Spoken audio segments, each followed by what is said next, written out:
নমস্কাৰ প্ৰিয় দৰ্শক, স্বাগতম জনাইছো বিৰতিৰ পিছত আমাৰ এই স্পেচিয়েল বিশেষ অনুষ্ঠানলৈ। আমাৰ সংসদ আমাৰ গৌৰৱ 11:30 বজাৰ পৰা দ্বিতীয়টো পৰ্যায়ৰ কাৰ্যসূচী আৰম্ভ হৈছে। 12 বজাত প্ৰধানমন্ত্ৰী উপস্থিত হ'ব নতুন সংসদ ভৱনত।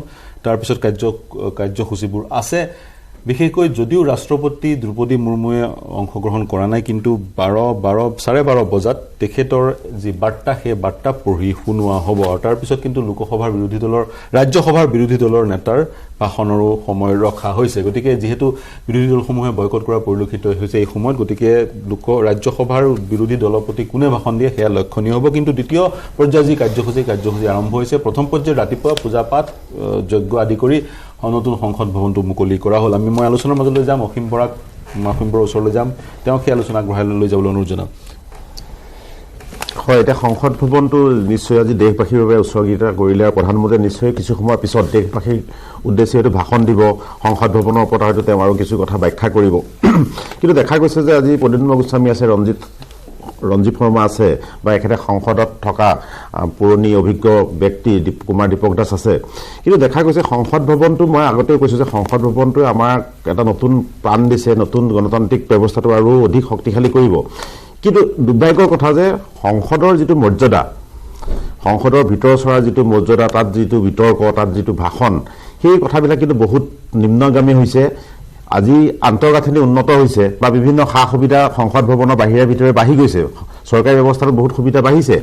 কিন্তু সংসদৰ ভিতৰত যিটো আশা কৰিব কালিৰে পৰা, সংসদৰ ভিতৰৰ পৰা দেশবাসীয়ে যিটো আশা কৰিব, সেইখিনি কিমান উন্নত হ'ব বুলি ভাবে, বা সেই ধৰণৰ এটা আশা দেশবাসীয়ে কৰিব পাৰে বুলি ভাবিনে আমি গোস্বামী ডাঙৰীয়াক সুধিব খুজিছোঁ। কাৰণ যিহেতু বহুত মৰ্যাদাৰ হানি হৈছে। প্ৰশ্নটোৰ লগতে আপোনাৰ প্ৰশ্নৰ লগতে সংযুক্ত কৰি দিওঁ। এইবাৰ যি নিৰ্মাণ কৰা হৈছে লোকসভা বা ৰাজ্যসভা, স্পীকাৰ বা চেয়াৰপাৰ্চনৰ যিখন চেয়াৰ পূৰ্বতকৈ উচ্চতা প্ৰদান কৰা হৈছে, যাতে সাংসদে কাগজজাতীয় বা অন্য সামগ্ৰী দলি মাৰি দিব নোৱাৰে প্ৰতিবাদ কৰিবলৈ গৈ। আৰু যি এক ৰিপৰ্টাৰ্ছ কৰ্ণাৰ থাকে, ৰিপৰ্টাৰ্ছ কৰ্ণাৰ অৰ্থাৎ বিষয়াসকল বহে, যি পৰিচালনা কৰা হাউচটো, সেই বিষয়াসকলৰ যি স্থান, সেই স্থানত কুমাৰ দীপক দাসে ভালকৈ জানিব, কাঠৰ বেৰিকেড দি দিয়া হৈছে। গতিকে ফ্ৰী হাউচ। প্ৰদ্যুম্ন গোস্বামী, প্ৰথম কথাটো হ'ল যে সেইটোৱে আটাইতকৈ দুৰ্ভাগ্যজনক কথা যে এজন অধ্যক্ষ প্ৰটেকশ্যন দিবৰ কাৰণে তেওঁৰ প্ৰতিনিধিসকলৰ পৰা তাৰ উচ্চতাটো বঢ়াই দিয়া হৈছে। এইটোৱে আমাৰ ভাৰতীয় গণতান্ত্ৰিক প্ৰক্ৰিয়াটোৰ আটাইতকৈ দুৰ্ভাগ্যজনক কথা। এজন MLA বা এজন সাংসদ ধেমালি কথা নহয়। এজন MLA 1-1.5 লাখ মানুহক, 2 লাখ মানুহক প্ৰতিনিধিত্ব কৰি যায়, আৰু এজন সাংসদেতো 10-15 লাখ মানুহৰ প্ৰতিনিধি। তেখেত শিক্ষাগতভাৱে যি পৰ্যায়ৰ ব্যক্তিয়ে নহওক কিয়, তেখেত মানুহজন যেনেকুৱা মানুহে নহওক কিয়, তেখেতৰ পোষ্টটো হৈছে সাংসদ বা তেখেতৰ পোষ্টটো হৈছে বিধায়ক। গতিকে এজন বিধায়ক, আজি সাংসদ ভৱন বুলিয়েই নহয়, আমাৰ বিধানসভাতো দেখা যায় কেইজনমান ব্যক্তিৰ ইমান তলৰ মানদণ্ডৰ তেওঁলোকৰ আচৰণ। এই তলৰ মানদণ্ডৰ আচৰণটো দেখি আমি নিজে লজ্জিত হওঁ যে আমি কোনখন গণতন্ত্ৰত বাস কৰিছোঁ। আজি সাংসদ ভৱনৰ কথা ওলাইছে কাৰণে আমি কৈছোঁ, কেইদিনমানৰ আগতে এজন সাংসদে কাগজৰ টোপোলা মেৰিয়াই অধ্যক্ষৰ গালে মাৰি দিছে। গতিকে এইটো ইমান নিকৃষ্ট মানদণ্ডৰ এটা যিটো আমাৰ ব্যৱহাৰ, এই নিকৃষ্ট মানদণ্ডৰ ব্যৱহাৰটোৱে আমাৰ ভাৰতীয় গণতন্ত্ৰৰ অত্যন্ত দুখ লগা স্বৰূপটো আমাক উলিয়াই দিছে।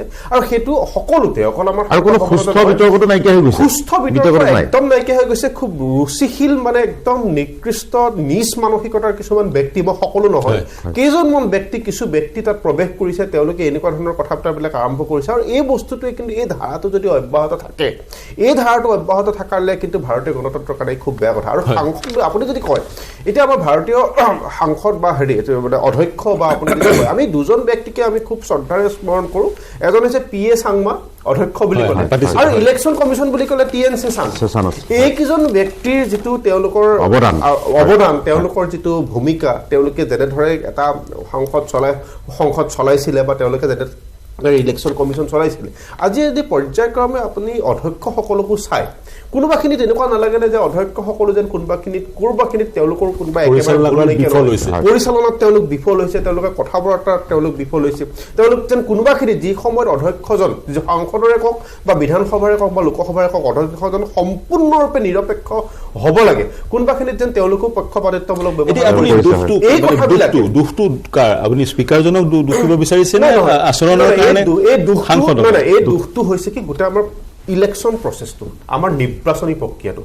আপুনি অধ্যক্ষই হওক যিয়ে হওক তেখেতো এখন নিৰ্বাচিত ব্যক্তি আমাৰ গোটেই নিৰ্বাচনী প্ৰক্ৰিয়াটো প্ৰথম কথা অৰ্থ সৰ্বস্ব দ্বিতীয় কথা দল সৰ্বস্ব আপুনি সেই অধ্যক্ষজন হ'বলগীয়া হ'লেও তেওঁ প্ৰথম দলে টিকটটো দিব লাগিব তাৰপিছতে তেওঁ সাংসদ হ'ব পাৰিব বা তাৰপিছত তেওঁ এজন বিধায়ক হ'ব পাৰিব তাৰপিছত তেওঁ সৰ্বদলীয়ভাৱে অধ্যক্ষ নিৰ্বাচন কৰা হয় গতিকে আজিৰ তাৰিখত যদি এজন অধ্যক্ষই কোনোবাখিনিত পক্ষপাতিত্বমূলক ভূমিকা নকৰে সেই এটা সৰু কথাই যদি তেওঁক পিছৰ বছৰ প্ৰাৰ্থিত্বৰ পৰা বঞ্চিত কৰি দিয়ে প্ৰথম দ্বিতীয় কথাটো অৰ্থ সৰ্বস্বত নিৰ্বাচন ব্যৱস্থা আমি দেখিছোঁ আৰু ব্যক্তিয়ে এটা ইলেকশ্যন এটা কষ্টলি মানে ইকনমিক এফেয়াৰ্ছ হৈ গৈছে দিনেশ গোস্বামীয়ে সেইটো আঁতৰাবলৈকে এটা বিশেষ পৰামৰ্শ দিছিল সৰ্বস্ব মুক্ত কৰিবলৈকে এটা পৰামৰ্শ দিছিল নিৰ্বাচনী ব্যৱস্থাটো যেতিয়ালৈকে থাকিব দল সৰ্বস্ব টিকেট সৰ্বস্ব নিৰ্বাচনী ব্যৱস্থাটো যেতিয়ালৈকে থাকিব তেতিয়ালৈকে আৰু এই কথাটো আপুনি দিনক দিনে কমাত চাৰি বাঢ়ি আহিছে আগতে এই বিষয়বিলাক কম আছিল গতিকে আমি তেওঁলোকৰ এটা নিৰপেক্ষ ভূমিকা দেখিছিলো যেতিয়াই দিন গৈ আছে তেতিয়া আমি দেখিছো গোটেই বস্তুটো দল সৰ্বস্ব অৰ্থ সৰ্বস্ব হ'লে আপুনি টিকেটটো পাব নোৱাৰে অধ্যক্ষ বস্তু তেনেকুৱা হৈ গৈছে এটা বিৰতি ল'ব লাগিব বিৰতিৰ পিছত আলোচনা আগবঢ়াই লৈ যাম বহুকেইজন নতুন অতিথি আমাৰ সৈতে সংযোজিত হৈ যাব এটা ঐতিহাসিক এই খণ্ডটোত আমি বিভিন্ন আলোচনা কৰি আছো বিশেষকৈ নতুনকৈ যি সংসদ ভৱনৰ বিষয়ে আলোচনা কৰি আছো আৰু পুৰণি সংসদ ভৱনৰ স্মৃতি ৰোমন্থন কৰি আছো কাৰণ এই পুৰণি সংসদ ভৱনটো সাক্ষী ৰৈছিল ভাৰতৰ ৰাজনৈতিক আৰু সামাজিক উত্থান পতনৰ ৯৭ বছৰ এটা বিৰতি লৈছো ঘূৰি আহিম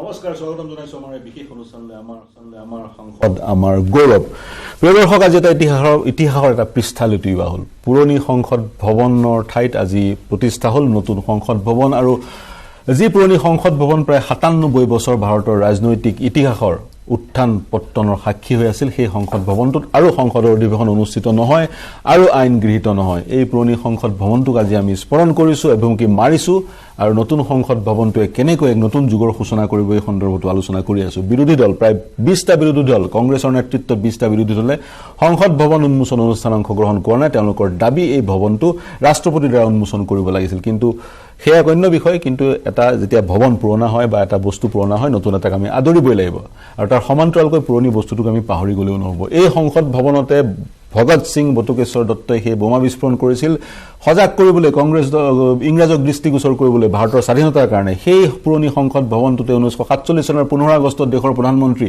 তেতিয়াৰ জৱাহৰলাল নেহৰুৱে সেই বিখ্যাত ভাষণ ট্ৰিজ টু ডেষ্টিনি প্ৰদান কৰিছিল য'ত তেওঁ কৈছিল the stroke of the midnight hour when the world sleeps India awakes into life and freedom সেয়া আছিল পুৰণি সংসদ ভৱনৰ ইতিহাস সেই সংসদ ভৱনটোতে শ্ৰীমতী ইন্দিৰা গান্ধীয়ে জনাইছিলে যে আমি জয়লাভ কৰিলো পাকিস্তানৰ বিৰুদ্ধে 1971 চনত তেওঁ কৈছিলে ঢাকা হেজ ফলেন নাও Dhaka is the free capital of A free country তেনে বহুত কথা আছে আৰু এতিয়া আজিৰ পৰা কাইলৈৰ পৰা এই নতুন সংসদ ভৱনটোৱে এনেবোৰ যি কাহিনী ভাৰতবৰ্ষৰ এই কাহিনীবোৰ বাণীবদ্ধ কৰিব মোৰ সৈতে নতুনকৈ সংযুক্ত হৈছে মুকুন্দ মাধৱ নেওগ মোৰ জ্যেষ্ঠ সতীৰ্থ সংযুক্ত হৈ আছে ষ্টুডিঅ'ত উপস্থিত আছে কুমাৰ দীপক দাস প্ৰাক্তন অসম গণ পৰিষদৰ সাংসদ কিছু সময়ৰ পিছতে সংযুক্ত চেন বিশিষ্ট বুদ্ধিজীৱী আৰু বিজেপিৰ প্ৰাক্তন সাংসদ ৰমেন ডেকা মই পুনে মুকুন্দৰ ওচৰলৈ যাওঁ আপুনি প্ৰতিবেদন প্ৰস্তুত কৰি আছে বিশেষকৈ নতুন সংসদ ভৱনটোৰ কি বিশেষ কথা আৰু ক'ব বিচাৰিব বিভিন্ন কথা আমি ইতিমধ্যে কৈছো এই সংসদ ভৱনটো কেনেকুৱা হ'ব কি হ'ব আৰু কি ক'ব হয় চেন্ট্ৰেল ভিস্তা যেটো নতুন সংসদ ভৱনৰ কথা ইতিমধ্যে বাৰে কৈ থকা হৈছে আমাৰ প্ৰতিবেদনত আপুনি কোৱাৰ দৰে আমি বাৰে কৈ আছো নতুন এই সংসদ ভৱনটোত আচলতে কি থাকিব কেনেকুৱা হ'ব এটা কথা আচলতে ক'বলৈ গ'লে যদিও এটা ইতিহাস বিজড়িত এটা সংসদ ভৱন কাৰ্যকৰীভাৱে নাথাকিব বা তাত সংসদ সকল তাত নবহিব আকৌ কিন্তু সেইটো থাকি যাব মিউজিয়াম নহয় নহয় থাকি যাব কিন্তু প্ৰথম কথা আচলতে ব্ৰিটিছৰ দিনতে এটো ষ্ট্ৰাকচাৰৰ ডিটেইলছখিনি পোৱা নাই বুলি জনাইছে কিন্তু এক মিনিট স্ক্ৰিনত প্ৰধানমন্ত্ৰী নৰেন্দ্ৰ মোদীৰ পোনপটীয়া সম্প্ৰচাৰ আমি দেখুৱাইছে তেওঁ নতুন সংসদ ভৱনটোত প্ৰৱেশ কৰিছে তেওঁৰ সৈতে আছে ওম বিৰলা স্পিকাৰ লোকসভাৰ স্পিকাৰ ওম বিৰলা এই ভিজুৱেলবোৰ দেখুৱাই গৈ থাকিম আৰু লগতে মুকুন্দৰ কথা শুনি থাকিম মুকুন্দ কওক হয় সেই ঐতিহাসিক ভৱনটো যদিও নতুন চেন্ট্ৰেল ভিস্তা এতিয়াৰ পৰা সংসদ অধিৱেশনবিলাক হ'ব লোকসভাই হওক বা ৰাজ্যসভাৰে হওক এই অধিৱেশনবিলাক যদি হ'ব কিন্তু আপুনি যদি চাই আচলতে এই যোৱা কিছু বছৰ ধৰি পেলাই শেহতীয়াভাৱে হয় টেকন'লজি বা অন্যান্য ক্ষেত্ৰত যি উন্নতি হৈছে সেই ক্ষেত্ৰত আচলতেই সলাবলগীয়া হৈছিল প্ৰথম কাৰণ সেইটোৱেই যি কাৰণে আজি আচলতে চেন্ট্ৰেল ভিস্তা নতুনকৈ নিৰ্মাণ কৰা হ'ল আৰু তালৈ বা অন্যান্য সা সুবিধা বা আসনৰ সংখ্যা সীমিত এনেকুৱা ধৰণৰ কাৰিকৰী যিবিলাক কথা আছিল সেইবিলাকতো আছেই তাৰ উপৰঞ্চি আমি ক'ব বিচাৰিছোঁ যে প্ৰযুক্তিগত দিশ বা সাল সলনি মূলত এনেকুৱা ধৰণৰ কথাবিলাকৰ কাৰণে আচলতে চেণ্ট্ৰেল ভিষ্টাৰ পৰিকল্পনা কৰা হৈছিল আৰু অভিলেখ কম সময়ত আচলতে এইটো নিৰ্মাণ কৰি উলিওৱা হ'ল। আৰু চেনেগলৰ কথা আপুনি ইতিমধ্যে কোৱা হৈছে, আচলতে নিশ্চয় কোৱা হৈছে, ঐতিহাসিক তাৰ যি প্ৰাসংগিকতা আছে তাৰ সেইখিনি ইতিমধ্যে কোৱা হৈছে। হয় হয়, সেইখিনি কোৱা হৈছে। আমি টেলিভিশ্যনৰ পৰ্দাত দেখা পাইছোঁ নেফিউৰিঅ, নাগালেণ্ডৰ মুখ্যমন্ত্ৰী নেফিউৰিঅ উপস্থিত আছে। খুব সম্ভৱ অসমৰ মুখ্যমন্ত্ৰীও সেই স্থানত উপস্থিত আছে আৰু দেৱে গৌড়াক দেখা পোৱা গ'ল। সেই সময়ত সংযুক্ত হৈছে ৰমেন ডেকা, তেওঁৰ সৈতেও কথা পাতিম। মুকুন্দ, আৰু কি কি বিশেষ ব্যৱস্থা ইয়াত আছে বা বিশেষকৈ লোকসভাত 1272খন আসন ৰখা হৈছে, 1272খন আসন যাতে জইণ্ট ছেছন পাতিব পাৰে, নহয় জানো? আৰু চেণ্ট্ৰেল হল নাই, হয় হয়। আপুনি যিটো কিছু সময়ৰ আগতে ক'লে যে এইচ ডি দেৱে গৌড়া, তেখেতে প্ৰথমতে কৈছিল যে এইটো এটা আমাৰ দেশৰ সম্পত্তি, গতিকে বিৰোধী দলে বহুতে যদিও এই অনুষ্ঠানটো প্ৰত্যাহাৰ কৰিছে বা তেওঁলোক উপস্থিত থাকিব বিচৰা নাই, কিন্তু তেওঁ এগৰাকী প্ৰাক্তন প্ৰধানমন্ত্ৰী হিচাপে তেওঁ কৈছিল যে এইটো এটা দেশৰ সম্পত্তি, এই অনুষ্ঠানটোত উপস্থিত থাকিম। 90 বছৰ ঊৰ্ধৰ এইচ ডি দেৱে গৌড়া আজি আমি দেখিলোঁ উপস্থিত আছে। হয় হয়, দুজনে ধৰি নিব লাগে। ৰাষ্ট্ৰীয় সংগীত চলি আছে। সেই মুকুন্দ, এই দৃশ্য দেখা পাইছোঁ, সেয়াই চাগৈ নতুন লোকসভাৰ দৃশ্য, চেম্বাৰৰ দৃশ্য, য'ত 1272খন আসন আছে। सामान्य को अर्पित करने का यह पावन उत्सव राष्ट्रगान से प्रारंभ होगा। इस सभा में उपस्थित सभी अतिथियों से अनुरोध है कि कृपया राष्ट्रगान हेतु अपने स्थान पर खड़े होकर राष्ट्रगान का सम्मान करें।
आज एवं अस्मिता का प्रतीक यह नवनिर्मित संसद भवन प्रत्येक देशवासी के लिए मंदिर समान है। इस लोकशाही के मंदिर में सभी सम्मानित अतिथियों का स्वागत करने के लिए मैं आमंत्रित करना चाहता हूं राज्यसभा के माननीय उपसभापति श्री हरिवंश जी को। माननीय श्री हरिवंश जी।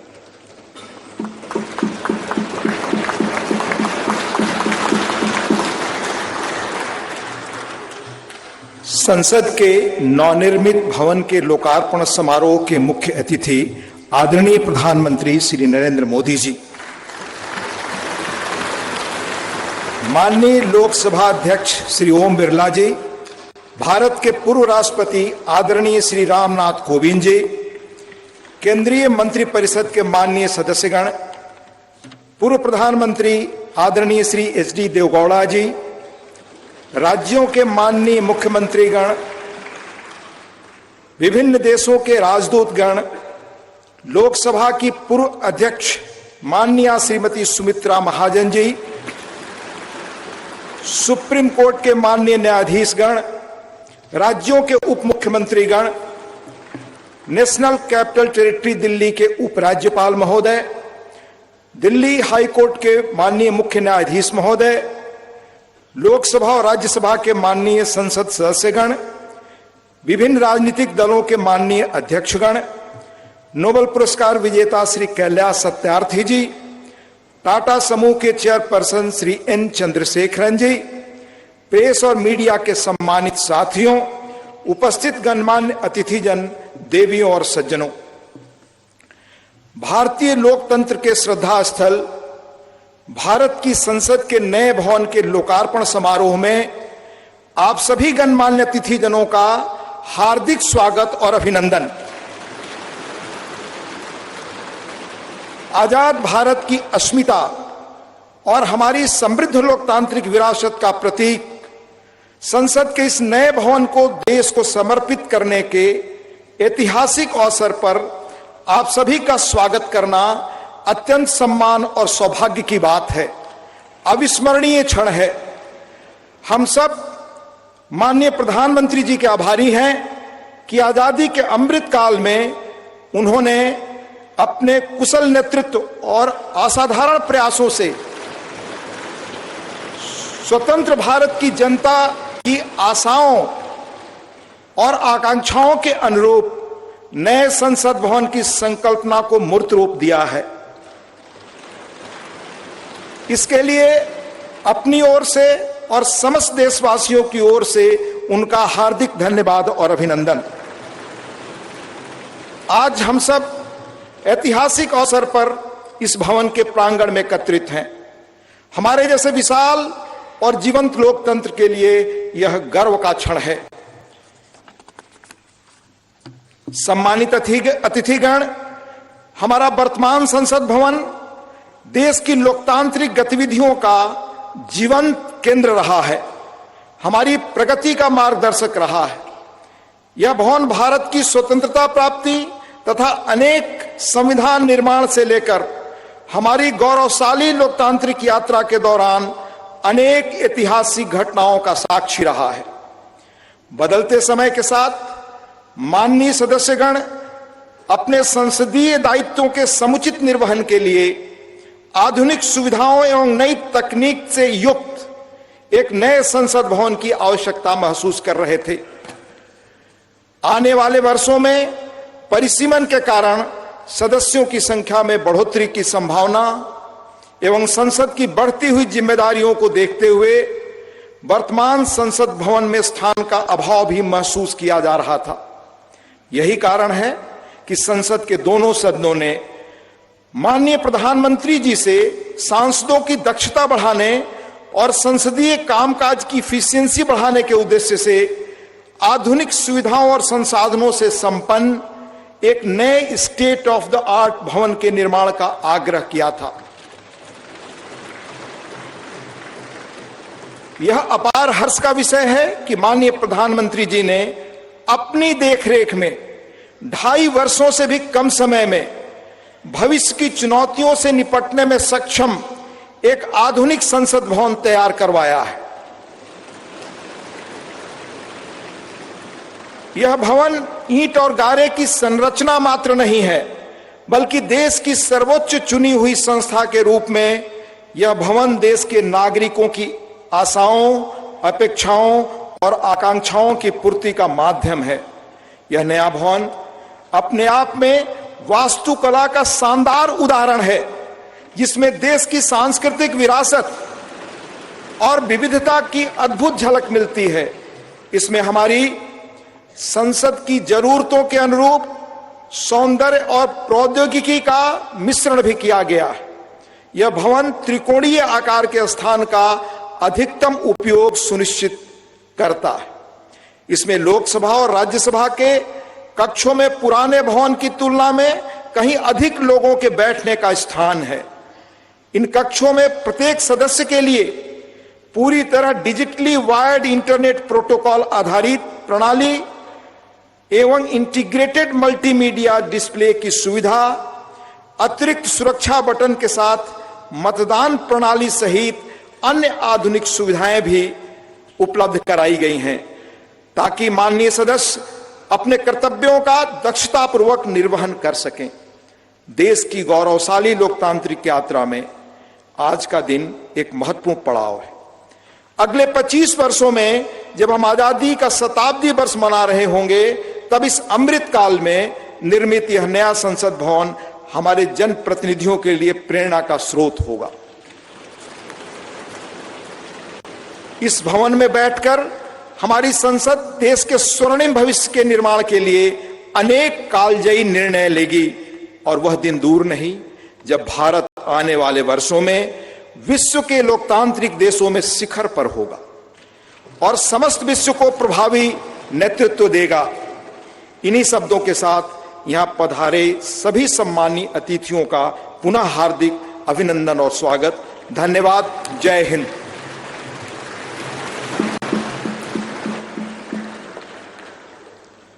धन्यवाद माननीय उपसभापति महोदय, गणमान्य अतिथिगण, संसद के नवनिर्मित भवन के निर्माण की अभूतपूर्व कीर्ति गाथा एवं इस कक्ष में माननीय प्रधानमंत्री जी द्वारा माननीय अध्यक्ष लोकसभा के आसन की दाहिनी ओर स्थापित ऐतिहासिक और पवित्र सेंगोल के महात्म्य से संबंधित दो विशेष फिल्म प्रस्तुतियां तैयार की गई हैं।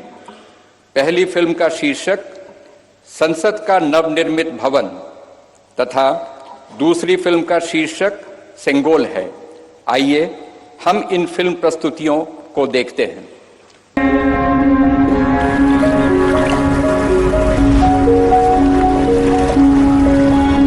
भारत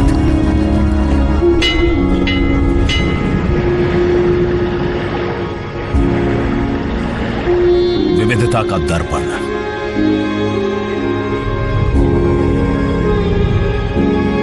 एकता की मूरत और लोकतंत्र की जननी।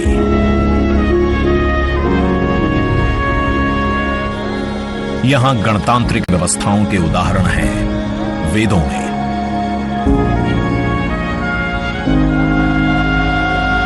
वैशाली की गण परिषद के उत्कोचों में, आचार्य चाणक्य के अर्थशास्त्र में, उत्तरा मेरूर के शिलालेखों में वर्णित चोल साम्राज्य की पंचायत व्यवस्था में, उनकी गणम और वार्यम व्यवस्था में,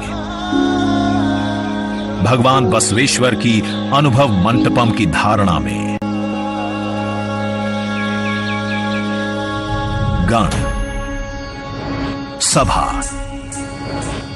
गणपति, समिति, लोकपाल जैसे शब्द भारत में हजारों साल से अस्तित्व रखते हैं। स्वरूप बदलता रहा, संस्कार नहीं।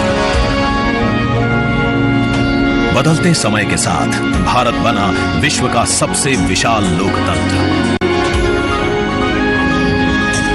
जिसका साक्षी बना हमारा संसद भवन। करीब एक शताब्दी पहले 1927 में औपनिवेशिक हितों के लिए ये काउंसिल हाउस बना। देश आजाद हुआ, ये भारत की संसद बनी, यहीं पर हमारा संविधान रचा गया। आज यहीं से लोकसभा के 545 और राज्यसभा के 245 सदस्य भारत के नागरिकों का प्रतिनिधित्व करते हैं। विचार विमर्श की तंदुरुस्त प्रक्रिया से देश को दिशा दिखाती है ये गोल आकार संसद। इतिहास की कई अभूतपूर्व उपलब्धियों का साक्षी संसद भवन। समय के साथ यहां पर्याप्त जगह और सुविधाओं का अभाव होने लगा था। आधुनिक तकनीक का क्रियान्वयन चुनौतीपूर्ण हो रहा था। ऐसे में विगत कई दशकों से कई सरकारों ने नए भवन की आवश्यकता को महसूस किया, पर इसे साकार करने का साहस किया गया माननीय प्रधानमंत्री नरेंद्र मोदी के नेतृत्व में। और 10 दिसंबर 2020 को संसद के नवनिर्मित भवन की आधारशिला रखी गई। 2.5 वर्ष से भी कम समय में 65,000 वर्ग मीटर में फैले इस भवन का लगभग 60,000 श्रमवीरों द्वारा 23 लाख मानव दिवस से भी अधिक सृजित रोजगार से निर्माण कार्य पूरा किया गया, जो अपने आप में कीर्तिमान है। भारतीयों द्वारा भारतीयता के विचार से ओतप्रोत भारत के संसद भवन के निर्माण का शुभारंभ हमारी लोकतांत्रिक परंपराओं के सबसे अहम पड़ाव में से एक है। नए भारत के हर नागरिक की आकांक्षाओं और उज्जवल भविष्य को समर्पित संसद के नए भवन का निर्माण मौजूदा संसद भवन के प्रांगण में ही किया गया है। आने वाले समय में संसद के नए और मौजूदा भवन एक दूसरे के पूरक होंगे। इस भवन में प्रवेश के 6 द्वार हैं, जो भारतीय सभ्यता के अनुसार प्रकृति को अपनी कृतज्ञता व्यक्त करते हैं। मकर और हंस यानी जल को नमन। शार्दुल और गरुड़ यानी नभ को नमस्कार। अश्व और गज यानी खल को प्रणाम।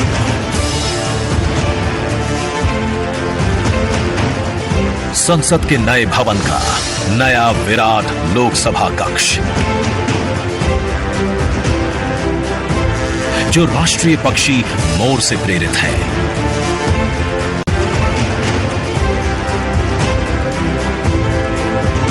इसका आकार मौजूदा लोकसभा से लगभग 2 गुना बड़ा है।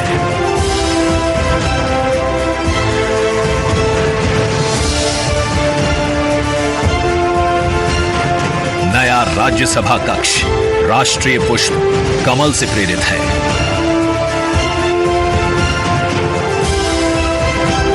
जिसका आकार भी मौजूदा राज्यसभा कक्ष से लगभग 1.5 गुना बड़ा है। ये भवन देश की जनता को समर्पित है।